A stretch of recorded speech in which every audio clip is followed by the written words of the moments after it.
Welcome to High Noon, where we talk about controversial subjects with interesting people. My guest today is one of the very few people actually doing real reporting on what's happening on our southern border. John Daniel Davidson is the political editor over at the Federalist. His work has appeared in the Wall Street Journal, National Review, and in the Texas Monthly. And he lives in Texas most of the time. And right now, today, he's in Alaska, but all Western states.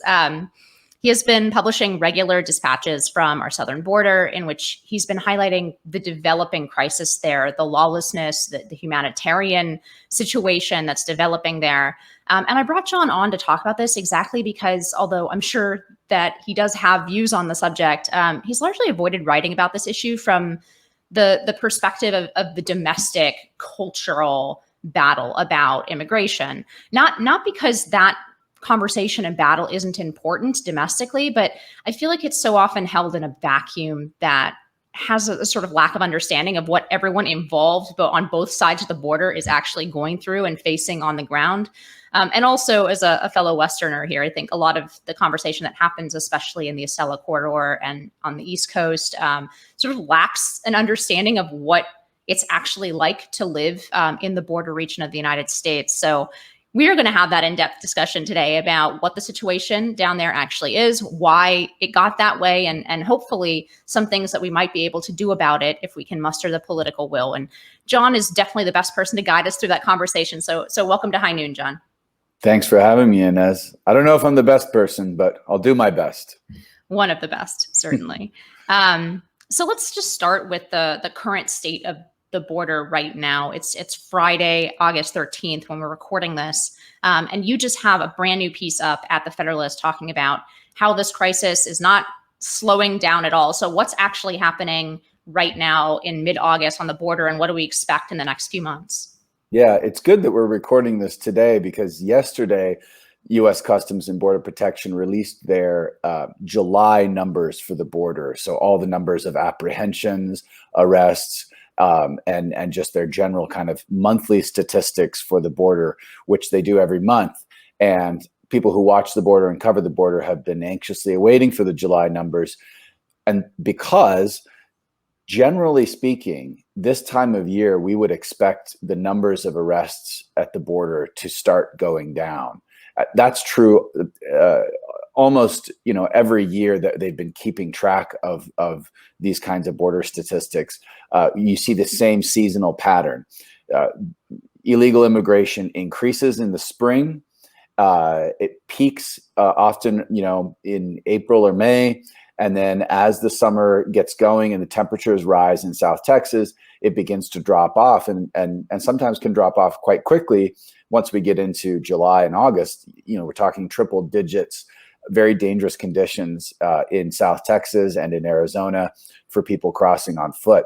That's not what's happening this time. We're seeing a very unusual trend in that illegal border crossing continues to increase as the summer drags on, and not by a little bit. The increase from June to July was drastic. It's 188,000 total apprehensions at the border in June, more than 212,000 in July, and that's very unusual. We would, like I said, we would expect a decrease, but even if we saw an increase, we wouldn't expect that much. So something is happening on the border that is very unusual, and there are forces at work here that I don't think most Americans understand, and quite frankly, I don't think a lot of the people at the higher levels in the Biden administration fully understand.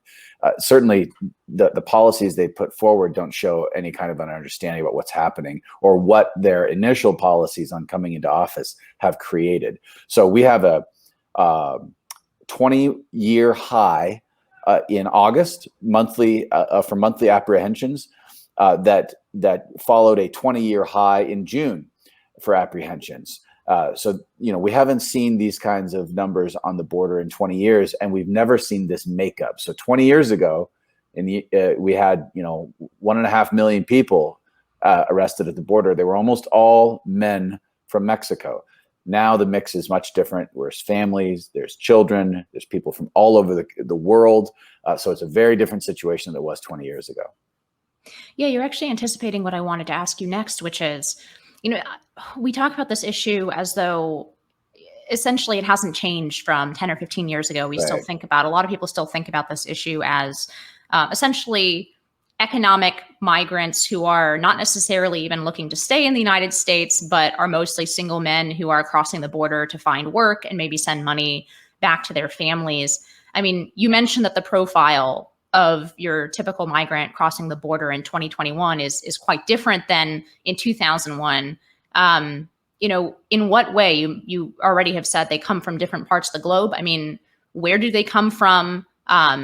How are they crossing the border? Is different from in the past? I mean, how has all of this developed over the past 20 years that makes it different? Yeah, I'll say before I go into that, I'll say that your comment at the beginning is well taken and absolutely right. I've always thought that Americans don't really understand the border, and really, in many cases, are not all that interested in understanding it. And neither are a lot of corporate media outlets that cover the border. We use it as a proxy for our culture wars and our political battles, but understanding the border, on its own terms and as a sort of really interesting and complicated and historically rich region and dynamic is not something that the media or the American people really have a firm grasp on. So I'm glad we're having this discussion. As to your question about how it's changed, you're right. 20 years ago, the vast majority of the people who crossed the Southwest border were Mexican men who were looking for work. And there's a lot of history here, including NAFTA, including the development of a lot of industry in northern Mexico as a result of NAFTA, but also involving the changing economy of South Texas as a result of increased trade and the flow of goods back and forth between factories in the United States and in northern Mexico. But all of that dynamic is not the dynamic that is primarily driving the border crisis now.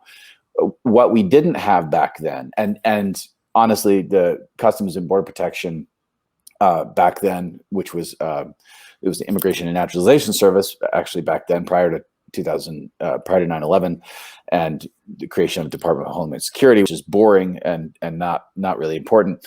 But they didn't even keep track of the categories of migrants that they keep track of now statistically. So family units, unaccompanied minors, accompanied minors, single adults. They didn't break it down like that.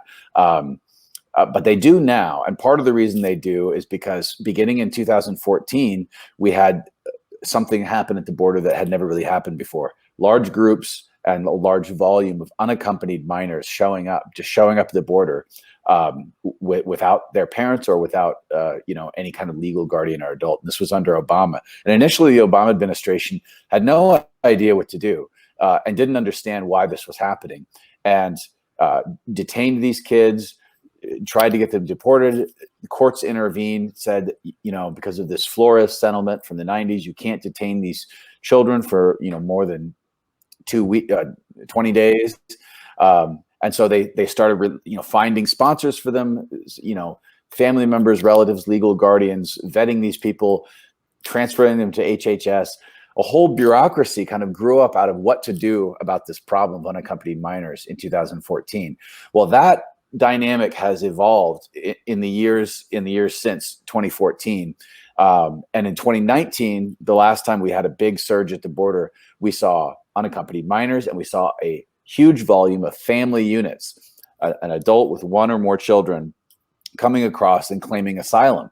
And the whole asylum thing, which a lot of people don't understand because it's complicated, it is almost like a whole new category of people at the border who are arriving with children on purpose and filing an asylum claim, knowing that they will be released in a very short period of time, because they know if they have children with them, then they can't be held for a long period. They can't be held more than a couple weeks, and so they will be released, usually with a court date, to begin an asylum process that now can take up to 3 years. Usually it takes 3 years.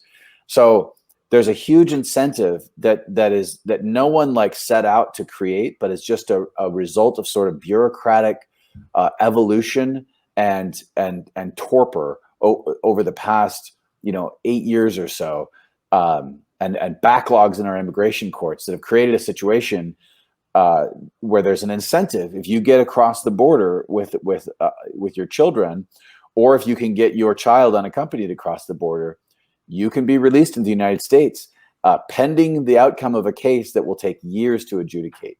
And that is not a circumstance that we were dealing with back in the year 2000, when we had 1.6 million arrests at the border. That dynamic didn't exist in the same way at all. And so it brings up all of these questions about, where to house unaccompanied minors, what to do with families that are seeking asylum, how many people actually show up for these hearings, how many people actually get granted asylum. From Mexico, Honduras, El Salvador, and Guatemala, it's like 15% of people get granted asylum. Everyone else gets rejected. So anyway, that's a long answer to your question, but the dynamic is drastically different than it was 20 years ago, and yet we've made almost no changes to federal immigration or asylum laws in the meantime to like actually, meet this new challenge. Yeah, it really seems like there are a lot of unintended consequences of U.S. policy, right, that we set here, or even that isn't really policy. But for example, somebody running for president or the current administration will make statements about, what they are and are not willing to do for a domestic political debate. And then that has ramifications for people who essentially they show up because they have an expectation that more than likely they will be able to enter this system where they're released into the United States, and then they have at least, as you say, 2-3 years here if they're showing up for the court dates. And if they're not, they can just sort of disappear and become one of the millions of people who are living illegally in the United States. It's a reasonable expectation, I should say. They're not wrong, like that. If I lived in Honduras, I would do the same thing. They're not wrong to have that expectation. And the reason right now that we're seeing so many people more people coming in as the summer goes on, is that word is getting back to these sending communities that yes, if you get across the border, you'll be detained, but you'll be released. That I think that drives it. It's networks and family networks and communities of people in the United States that are sending word back saying, it worked, we got in, we're released, we got to where we were going. That is much more powerful than any message, any sort of idiotic message from Kamala Harris of don't come. Nobody's going to listen to the vice president. They're going to listen to their neighbors and their relatives. Yeah, one thing we haven't talked about yet in terms of what's different between now and 20 years ago is the development of the role of the cartels into essentially human trafficking. As a money-making enterprise, can you talk a little bit about what the role of the cartels is here, what it was, let's say a decade or 2 decades ago versus today? I mean, because it seems to me that it's amazing how little we talk about the cartels when we're talking about any kind of border situation, when it's the talking heads on sort of the Sunday talk show type situation, to the point where I think it was Trump who brought up coyotes, like smugglers in the debate. And then there was I can't remember who it was, but somebody on one of these talking head shows was like, why is he talking about animals? Right. That was pretty funny. But what is the role of the cartels now as opposed to 20 years ago? Yeah, I'll say the reason that you don't hear the talking heads on CNN or whatever talk about cartels is because it's counter narrative. I feel like the left is desperate to maintain this narrative that the people coming across are victims. They're asylum seekers. We should welcome them. They're and often the reality is they are victims, but they're victims of cartels and smuggling organizations that are taking advantage of them.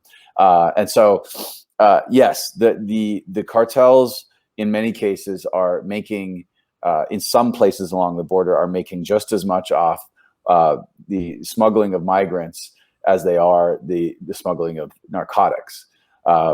It's because they have created an industry from the demand, which will come as no surprise to anyone who follows these cartels. They are, as you say, they are money-making organizations, and we we don't think about them the way that we should, right? These aren't like gang. I mean, in some places they're like gangs, but it's better to think of the cartels as like Halliburton, but instead of running logistics and supply chain management for global corporations, they traffic narcotics, weapons, cash, and people.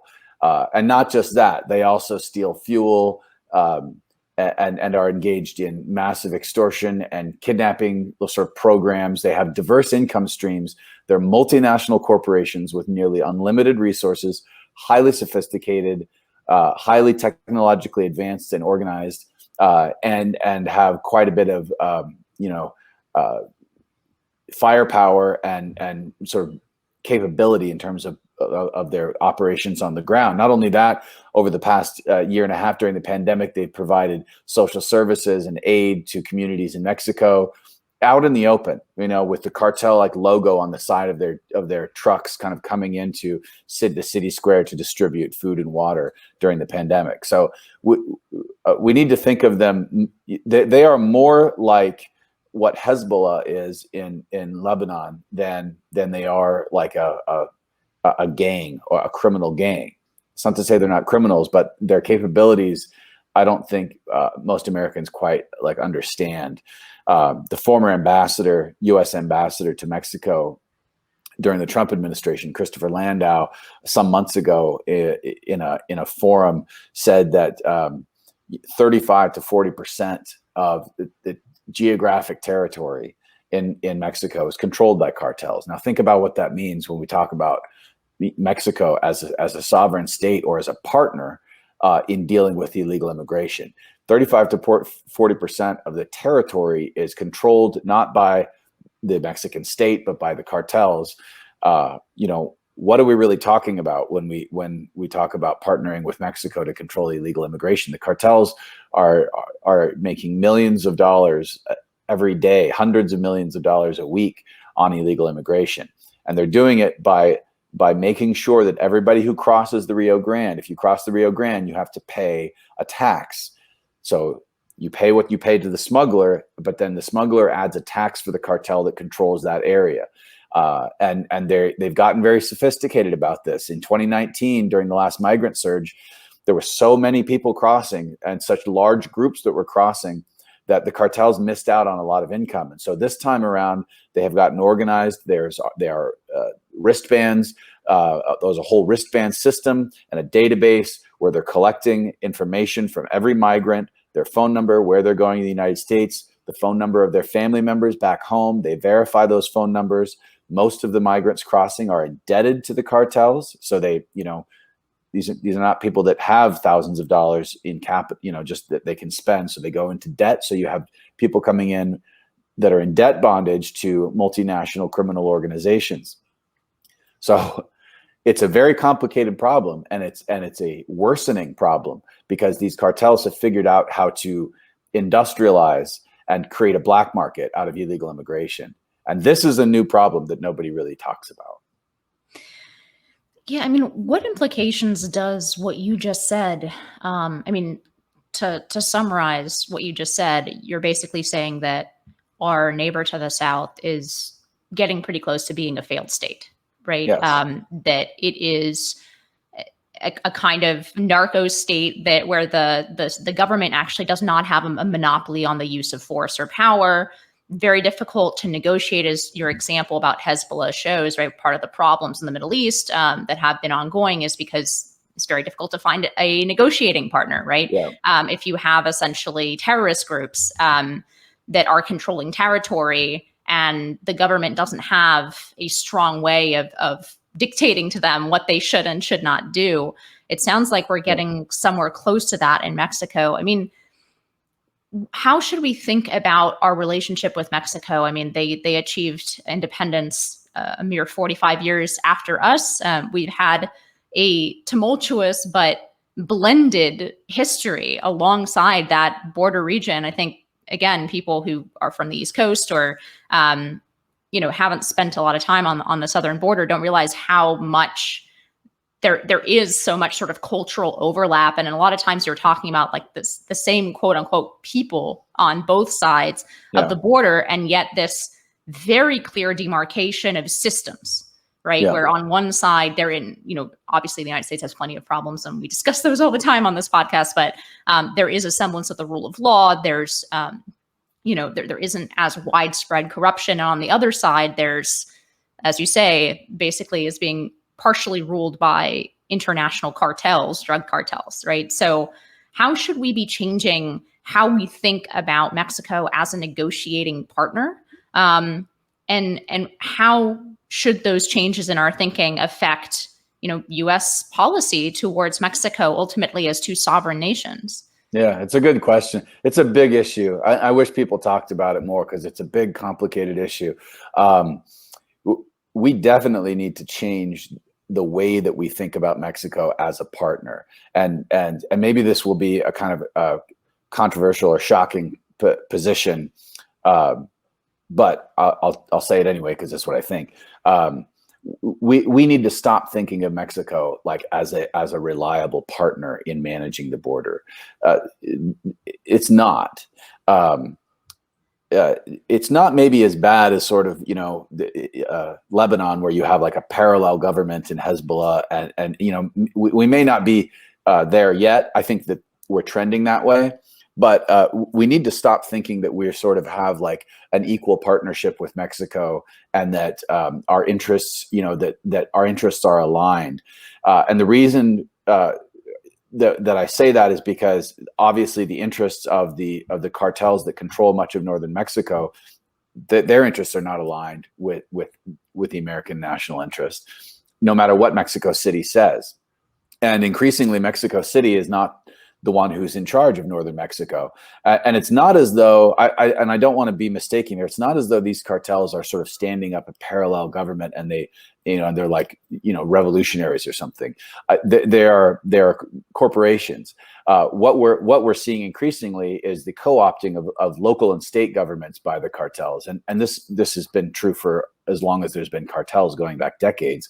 But increasingly we see cartels paying off and co-opting elements of government at every level, even going up to the national level. And the trial of El Chapo exposed some of that. And then the arrests that came after, the arrest of Garcia Luna, who was the equivalent of like the FBI director in Mexico under under the Calderon presidency, who turns out was taking bribes the whole time from the Sinaloa cartel. So that's the big shift I think that we need to make, and what that looks like in terms of policy. I don't think that like Americans are quite ready for like to accept what that means. The Trump administration took a lot of flack just for leaning on President Lopez Obrador to control, to do something about illegal immigration. He threatened a 5% tariff on Mexican imports, which is basically threatening to cripple the Mexican economy unless he sort of did what Trump wanted and put some controls at the border with the southern border with Guatemala and interdict some of these caravans. And it worked, for a while. But I should say, outsourcing U.S. immigration policy to the Mexican federal government is a short-term solution. There was a time in U.S. history not that long ago, about 100 years ago, where U.S. policy toward Mexico was that we would not tolerate a state of lawlessness on the U.S. Mexico border, and if the Mexican state was not able to control the situation south of the Rio Grande, then we would,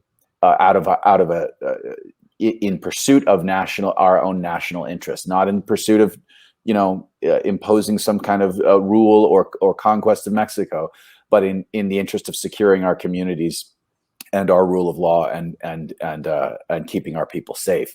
And I'm thinking of this because the other day on Twitter, somebody posted a video in Laredo, Texas. They were taking a video of the port of entry, standing in the U.S., looking toward the turnstiles and the port in Mexico, and you could just hear, if you turn the audio on, just a gun battle raging just on the other side of the port of entry. Automatic machine gun fire, explosions. There was a running street battle happening in Nuevo Laredo, just across the border. That is precisely the situation in 1918 that happened in El Paso, and the U.S. Army barracks there immediately deployed into Juarez to secure the city because stray bullets were coming across the border into El Paso.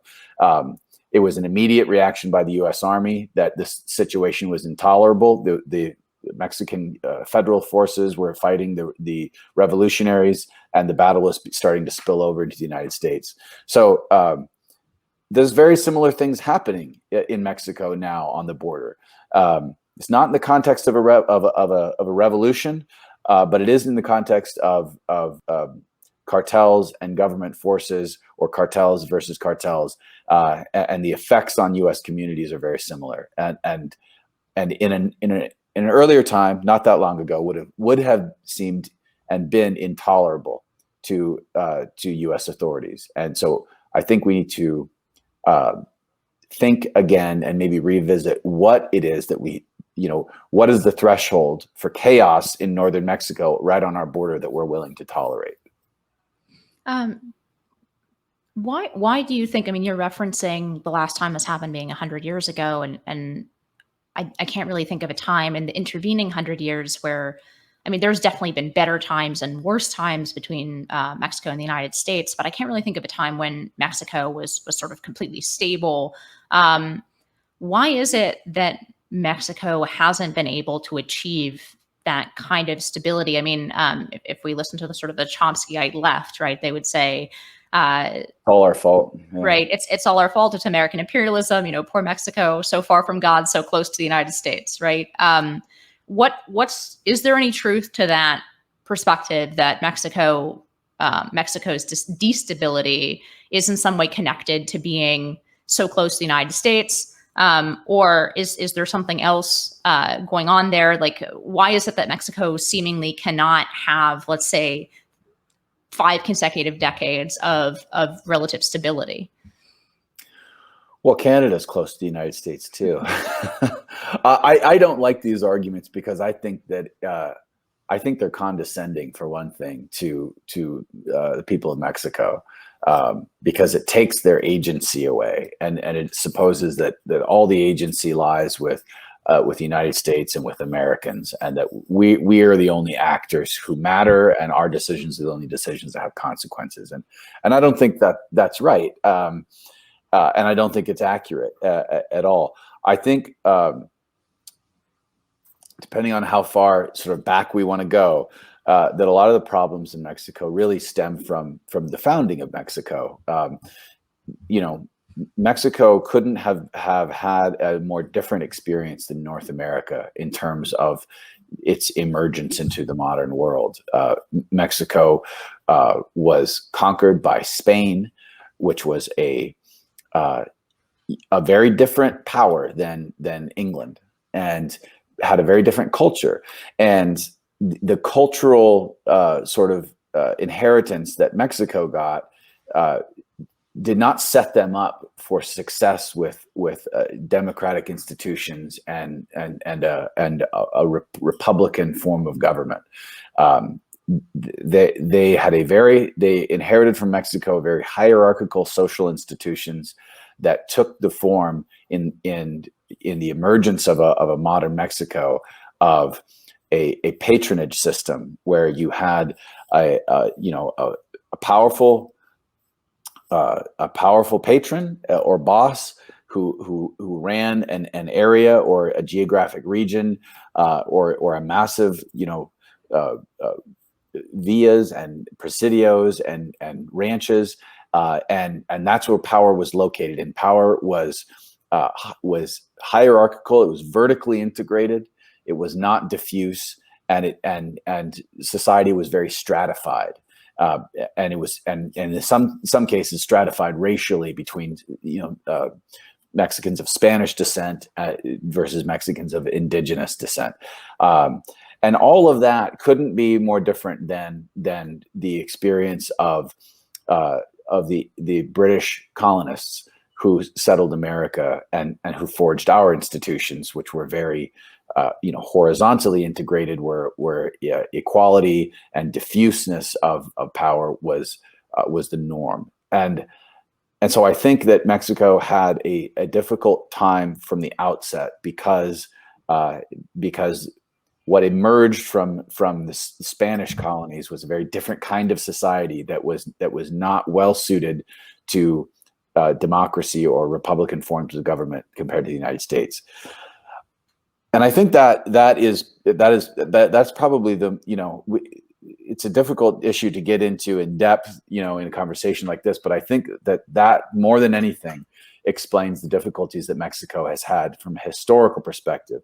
From a more recent perspective, just looking at the last 40 years or so, you had the PRI in Mexico. Was this political party that a single political party ruled Mexico from 1929 to 2000. For 70 years, you had one party rule in Mexico, and the whole country was a patronage system for the PRI. Just let me interject here. No. I want you to finish up this answer, but I used to laugh at the name PRI. I'm like, what does that mean? Party of Institutionalized Revolution. And now when I look at the wokes here in the United States, I'm like, oh, okay, now I understand. It's Institutionalized Revolution. Yeah. So sorry, go on. Yeah, and of course it becomes a parody of itself after 70 years, because like the revolution is just these entrenched, corrupt, self-dealing, elites and the patronage system that they built up to maintain power. That is not a situation in which and along with this comes a lot of sort of leftist politics and socialist policies and the nationalized industries like the oil industry for many years. And so it's been difficult to break, after 70 years of that makes it difficult to break out of that and to, forge a real market-based economy, private industry and investment, and the development of major, industry sectors like oil and gas. So it's, I don't think that the problems that Mexico have are Mexican problems that come primarily from Mexico's own history, from the development of their own political institutions. Has the U.S. played a role? Certainly in the drug war, yes. But I don't think that we can lay the blame for the state of Mexico, which, as you say, is better thought of as a failing state or an emerging narco state. I don't think that we can lay the blame for that solely at the feet of the United States, or even primarily at the feet of the United States. I think that these are very old problems that have very deep roots and that don't have easy solutions. I do want to get to the drug war piece of this conversation in a moment, but first I want to ask you, because you just went through in short version of the history of Mexico, and it seems like domestically we talk about issues at the border and the differences between the United States side of the border and the Mexican side of the border in terms of sort of domestic racial terms. And could you maybe explain why that particularly doesn't make sense for anybody who spends a lot of time on the border? Oh yeah, it's very frustrating and really just stupid way to think about the border. That there, in Texas, they used to talk about Tejanos and Anglos, right? The Anglos being the newcomers to Texas, and especially in South Texas, there are I guess you would say Hispanic families, but traditionally Tejano families that go back centuries, right? that were part of, you know, initial Spanish Crown land grants, and these communities have you know, variously have seen themselves as Texan or Tejano for a long time. And when we kind of try to overlay our modern racial categories and certainly kind of our woke nonsense onto a place like northern Mexico or southern Texas, it just doesn't fit at all. And you know, I'll give you an example. You know, the corporate press will a lot of times talk about you know, racial attitudes or disparities, and focus in on Black Americans and Hispanic Americans. And the problem that a lot of journalists get into, especially in Texas, is that after a few generations of being in the United States, the vast majority of Hispanics begin to identify as white. That doesn't mean, you know, that they lose their Hispanic culture or even their language, although often they do. But they stop seeing themselves in terms of this category of Hispanic, largely because the category of Hispanic was sort of invented in the middle of the 20th century by the left. And it is not a racial category, as you well know, but a linguistic category. But in places like Texas, it doesn't make much sense, simply, as I said, because after a few generations, even families that arrive in the United States from Mexico, after 2 or 3 generations, their children just identify as white, which is one of the reasons, actually, that the Hispanic population of Texas is not growing as fast as many people said it would, because of this. Just have people marking different categories on the census form. Yeah, exactly. So and the other aspect of this, circling back to the border, is that some of the people in South Texas who are most against illegal immigration from Mexico and certainly from Central America are Hispanic people who have an established presence, who have been in Texas for a number of generations. They are very much anti illegal immigration. Many of them, as we saw in the 2020 election, voted for Trump.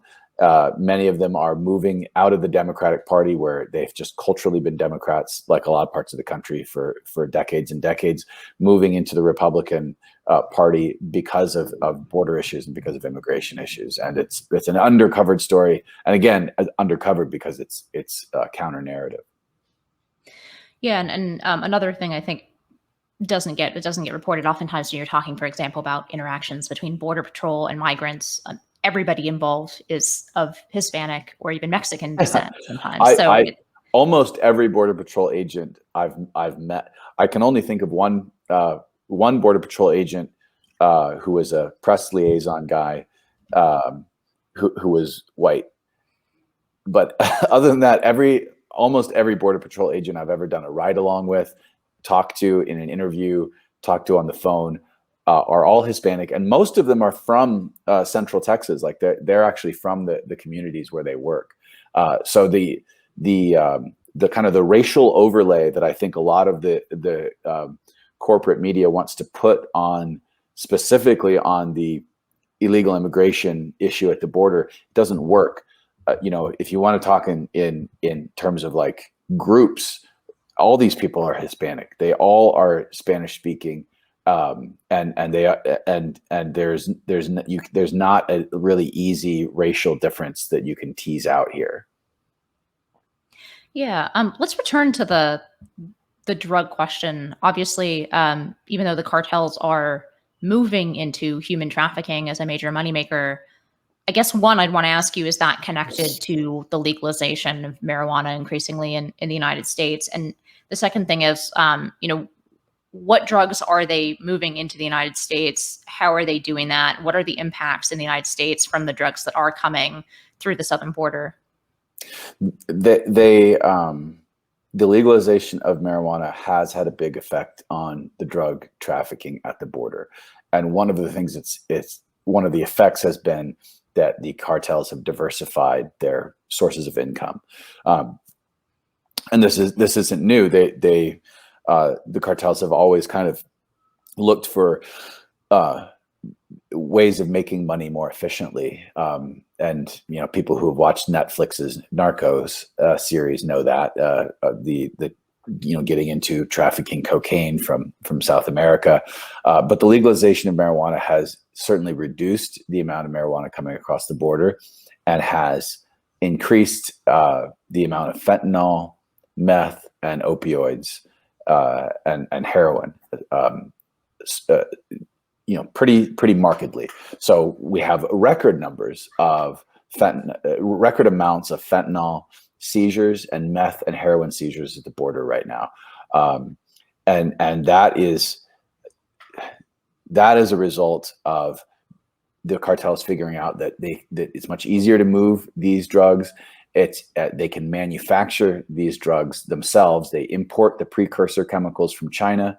They make the fentanyl or the opioids in labs in Mexico, and they're easier to transport. And most of them go through the ports of entry, hidden in commercial vehicles. And a few years ago, I visited the port of entry at Laredo. A lot of people don't realize this, but Laredo is the largest port of entry by volume, or it's the largest land port of entry by volume. It's the second largest port of entry, period, after the port of Los Angeles. Hundreds of billions of dollars of goods go through Laredo from to and from Mexico and the United States every year. And when you stand on the catwalk at the port of entry on the commercial side in Laredo, there's like a little footbridge over this 8-lane pathway that's just commercial vehicles that have been cleared for as part of the FAST program. And so it's an unbroken stream of commercial vehicles, hundreds of them continually in an unbroken, stretching back for like 5 miles into Mexico, that are just constantly flowing into the United States. So the cartels use that stream of commercial traffic to bring these drugs in. They have unbelievably ingenious ways of hiding drugs. They will dissolve drugs in gasoline in the gas tanks. They will hide them in compartments in the engine, attached to the engine as other components. They'll hide them as cargo in various ways, and they know that U.S. Customs and Border Protection will only catch a certain percentage, and they bake that in to their business model. They know a certain percentage is going to get caught, but the vast majority will get through simply because of the volume of traffic. It's you have to kind of go there and see it. It's mind-boggling. That's we have Herculean efforts on the U.S. side to try to detect this stuff. X-ray machines, like warehouse-size X-ray machines that X-ray 18-wheelers to try to find contraband. And they do, but it's only a drop in the bucket. And so record amounts of fentanyl and meth are being seized at the border, which means record amounts are getting in. And I think we see that reflected in heroin and opioid overdose deaths, which are continue to climb and reach record levels in the United States. Let's wrap up by talking about moral responsibility here, because there's so much human suffering going on in this entire kind of chain of processes, right? Whether it's from the journeys that migrants are taking, sometimes from halfway around the globe, and then through extremely rough terrain, essentially working with these vicious cartels to have themselves smuggled over the border. Whether it's the fentanyl and opioid overdose deaths that you just referred to, whether it's just people dying in the desert, attempting to cross, or drowning in the Rio Grande. How do we think about, because I guess what I'm trying to formulate here is, it seems like our sympathy and our natural instinct to want to minimize this kind of human suffering is always deployed as a cudgel in one direction, right? It's if you feel any sympathy at all for somebody who might want to escape Honduras and build a better life for their families in the United States, then the only way forward is essentially open border policy, right? We have to take all these folks into the United States and let them make their homes here, and that is the compassionate thing to do. How would you sort of assess the morality of both our policies and the way we think about our own southern border in context of all of this, I mean, frankly, human suffering that's happening every day on our border? Yeah. Yeah, it's a good question. It's a hard subject. I think that in terms of U.S. policy, U.S. immigration and border policy needs to be for Americans. It needs to be in the best interest of Americans. That is, I think, fundamental to not just policy on the border, but all U.S. policy needs to have the best interests of the people who constitute the nation first. But what we have is a policy that creates suffering. Doesn't matter which administration is in power, or which party is in power, and doesn't serve the interests of the American people. So it's sort of the worst combination possible. I think that we do need to have borders. You can't have a country without borders. And I think that we need to be very clear in how we enforce and control those borders, so that we have an orderly way and a regular way for people to come into the country, and not this ad hoc, impromptu, completely irregular, and in some ways bureaucratically capricious system in which we have all these different categories of people who are on all these different tracks. We have programs like temporary protected status, right? For refugees. It's not temporary. This dates back from the 1990s. So we have these Kafkaesque euphemisms in our law of temporary programs that were meant to be, to provide temporary relief for victims of a hurricane, which have been going on now for 30 years. So we need to clear our minds of can't and see reality as it is, and understand that much of the world is poor, and many people in the world, many more than we could ever receive in an orderly way, would like to come here. Now, given that, I think that we need to also recognize that we have maintained for many decades a policy that you could call a policy of benign neglect for our southern neighbors. It is not acceptable, in my view, and not sustainable, that we would have a 2,000-mile land border with a collapsing state. That is not a tenable situation. It is in our national interest to ensure and to take steps to make sure that Mexico is a stable country that we can work with, and we have not done that. We also have an interest in making sure that the countries of Central America, south of Mexico, are stable and relatively prosperous, and that they are not in a state of collapse as they are now.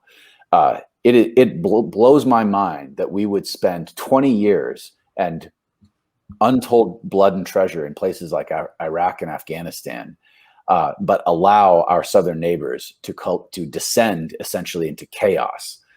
That is, we have a moral responsibility to the people of this country to make sure that that doesn't happen, and that we don't have a rolling humanitarian crisis on the border that waxes and wanes with different administrations, but that is always simmering there, waiting to explode.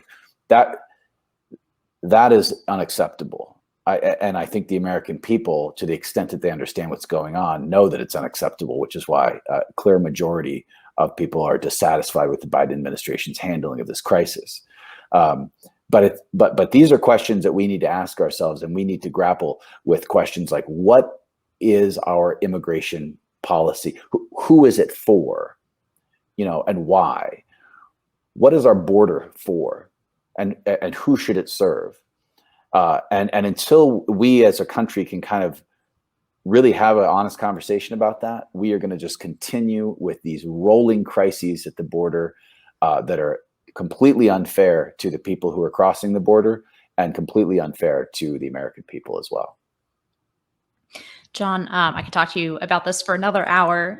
Thank you so much for coming on. We didn't even get to COVID. We didn't get to all kinds of things that are in the news, but hopefully this conversation gives people a little more background about the history between the United States and Mexico, and sort of a framing in which to consider all the various crises that, as you say, will continue to bubble up. So thank you so much for coming on High Noon.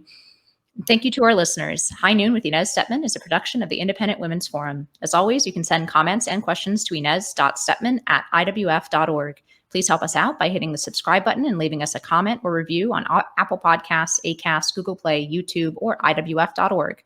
Be brave, and we'll see you next time on High Noon.